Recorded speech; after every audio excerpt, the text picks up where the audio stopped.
America made me a black man. macnaha maxaa loola jeedaa Ilaah baa madowga dhigay.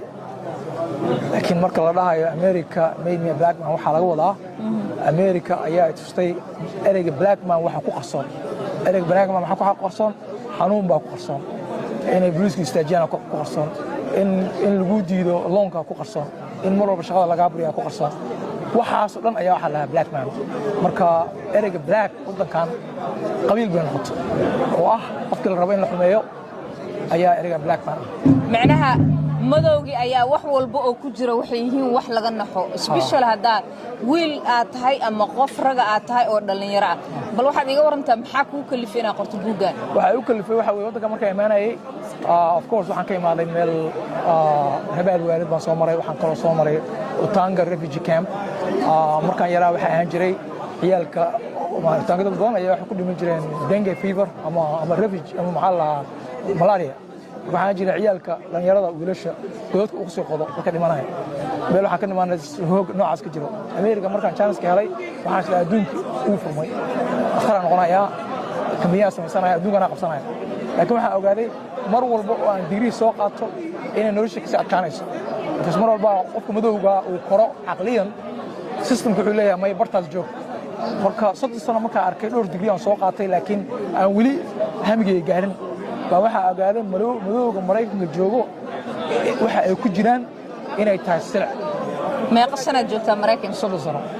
ma filaysaa 30 sano kadib Mareykanka intaasoo sano adigoo joogay wax bartay intaasoo digrii qaatay buug qoray in aad la sinaan kartid dadyoga Mareykanka ee halkan joogada ugu timi look ani waxa aamsanahay buugaana ku qeexay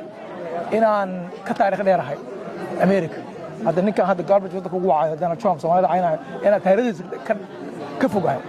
oo buugaan uu qeexayo Soomaalida meesha imaadeen anigii baa isbaran qofka markuu qoraayo wax qoro isaga isbarto anigii ayaa waxaas isku bartay inaan ka taariikh dheerahay nimankan oo dhulna inaan leeyahay hadda Soomaaliya ka imaaday 6 sano soo joogo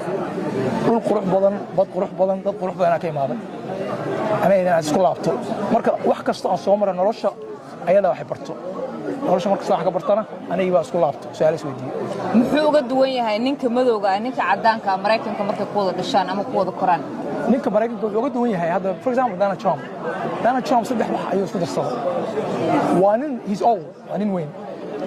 qofka uu markuu yahayna waa rigid maartay ma la leexdo wax ku dhagaa waa cadaan waxa waaye 70% ayaga waaye hal qabiil cadaan la dhaho wuxuu raado soo ay ku raacayaan markii saddexaad maxaa waaye waa nin qani taajir ah is a rich man saddexdaas ayaa u shaqeynaya inuu wadanka burburin karo dad qof ka soo horjeesan kara malaha qofka cadaanka wadanka wuxuu aaminsan yahay meel kasta systemku wuxuu aaminsan yahay in baab kasta loo furo hadda 30 sano kadib maxay kula tahay waxyaabaha aad ka dhex arkaysid Mareykanka riyadii aad u timaado 30 sano ka hor adigoo dhalinyaro oo ciyaal dabcan iyo maanta tan aad joogtado u taagan tahay oo qofka Soomaaliga Minnesota caawa aan joogno aad og tahay walwalka dadka ka haysto maxaa dareemaysaa ma kula tahay in riyadaadii aad gaarto fiiri wadankan niman dagaalamin waxba kuma laha African American community dadka dagaal ku joogaan waa inaad waxyaalaha qaarkood ka jawaabtid laakiin caqli uga jawaabtid wadankan chance ka yaalana aad ka qayb gashid laakiin haddaad aamustid oo lagu dul maro in waa lagu dul maray wadankan anigana qoraan noqdo oo dagaalamay qaara inaad noqotid international inuu reverse kugu dhaco waa isku mid statistically marka dagaalkii juhdiga ayaan geliyay ayaan ku noqday waxa leeyahay qof kasta oo Soomaaliyeed maqlaayo waa inuu dagaalamo nolosha waa dagaal wadankan wax maxay tahay fariinta aad u dir lahayd Donald Trump waxa uu dirayaa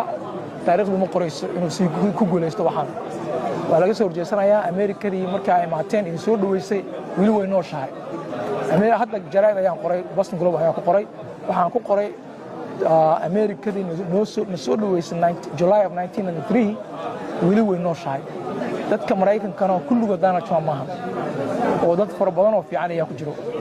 alliance sameeya Donald Trump sheekadiisana ma shaqeynaa sidee shaqeysana waddanka dhan burburaya hadda Boston ayaad adiga ka timid Minnesota joogtaa maxay ku kala duwan yihiin labada gobol Massachusetts iyo Minnesota oo lagu kala saari karaa Soomaaliya hal wuxuu shoog iga dhigay qabowga laakiin halkan community ayaa ka jirto Soomaalida waxa loola dagaalamayo waxa weeye Soomaalida community ayaa halkaan noqdeen, which means voting block. waxay yeesheen inay dhaqaalahooda awood siyaasadda waddanka inay ka qayb noqdaan. marka waxa loola dagaalamaya maaha inay Soomaalidu xoog badan tahay. Soomaalida waddankan waxaa lagu qaasaa 160,000 dad yar waay. weli 100,000 ay joogaan Minnesota. 100,000 oo Minnesota jooga waxaa rabaa in la kala firdhiyo aysan lahaan siyaasad xoog siyaasadeed. dadku markay isku imaadaan bay xoog siyaasad samaystaan.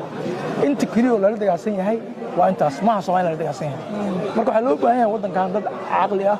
arrinta fahmay oo hago ummadda Soomaalida oo u sheego waxa loola dagaalamayo. laakiin meeshaan Minnesota waa meel fiican, Soomaali fara badan ayaa joogto. waxaan dareemay inaan joogo Soomaaliya. aad baad mahadsan tahay Booyax, waa ku mahadcelinayaa qoraaga buuggan aad arkaysaan America Made Me a Black Man oo taariikhdiisa iyo ta Soomaaliyaba uga hadlay iyo imaatinkiisa waddankan ayaan su'aalahan yar ku weydiinaya halkan kadib soo bandhigistii buugaagta caawa halkan lagu soo bandhigay ee Somali International Book Fair and Arts. aad baad mahadsan tahay. waxa kale oo ku dar lahaa buuggan uma qorin dadka xataa hadda nool wiilka dhalan doono inuu difaaco ayaa u qoran. kaliya aan ahayn Soomaaliga inkastoo aniga Soomaaliya taariikhda Soomaaliya sheegayo, laakiin wiilka Afrikaanka ah meel walba joogo ka dhalan doono ayaa u qoran. wax walba qoran waxaan u qoraa kuwa dhalan doona inay difaacdo.